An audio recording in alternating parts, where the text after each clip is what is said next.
మీ మనసులో తెలిసిన దేవుడు, అందరి మనసులో తెలిసిన దేవుడు పిల్లారా.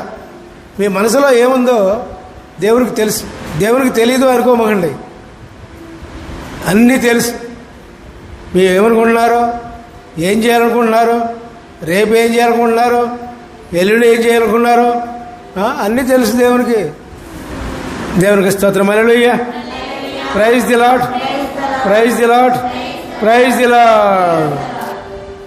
మరి ఎన్నో బాధలు వస్తాయి మనకి. బాధలు రావండి? బాధలు వస్తాయిగా. బాధలు లేని ఎవరు? బాధలు లేనిది ఎవరు చెప్పండి? అందరికీ ఉంటాయి ఏవో బాధలు. బాధలు, కష్టాలు, నష్టాలు, వ్యాధులు ఇవన్నీ ఉంటాయి. ఆ బాధలు, వ్యాధులు ఉన్నప్పుడు మనం ఎంతో విచారపడుతుంటాం. ఎంతో విచారానికి మనకు అంత ఉండదు. ఎందుకు వచ్చింది బాధ, ఎందుకు వచ్చింది ఆరాటం అని అనుకుంటూ ఉంటాం. మరి కష్టాలు వచ్చినప్పుడు విచారం పడకుండా ఉండటానికి దేవుడు ఒక వాక్యాన్ని చెప్తారు ఇక్కడ. కీర్తన 31వ అధ్యాయము 7వ వచనం.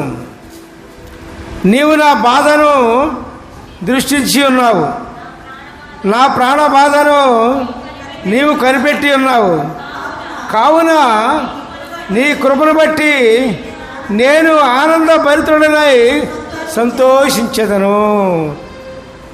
హల్లెలూయా. Praise the Lord. మనకు బాధ వచ్చిందనుకో, బాధను చూసి బాధపడం. దేవుడు చూస్తున్నాడు కదా, అన్నీ చూస్తున్నాడు. మన బాధ చూస్తున్నాడు, మన వ్యాధి చూస్తున్నాడు, మన కష్టం చూస్తున్నాడు, మనకు కలిగినవన్నీ చూస్తున్నాడు. ఆయన కృప మన మీద ఉంది కాబట్టి మనము బాధ, వ్యాధి, కష్టం, నష్టం వచ్చినప్పుడు మనం ఆనందం పెడుతున్నాయి, మనం ఆనందంగా ఉంటాం. ఎందుకు? యేసే ఉన్నాడు అంతే. ఎటువంటి బాధ వచ్చినా, వ్యాధి, కష్టం, నష్టం వచ్చినా యేసే ఉన్నాడు అంతే. బాధ ఎందుకు? బాధలు అయ్యే పోతాయి, వ్యాధులు అయ్యే పోతాయి, కష్టాలు అయ్యే పోతాయి అని ధైర్యంగా మనం సంతోషించగలుగుతాం ప్రియులారా. ఎప్పుడో దేవుని కృప మనకు ఉన్నప్పుడు.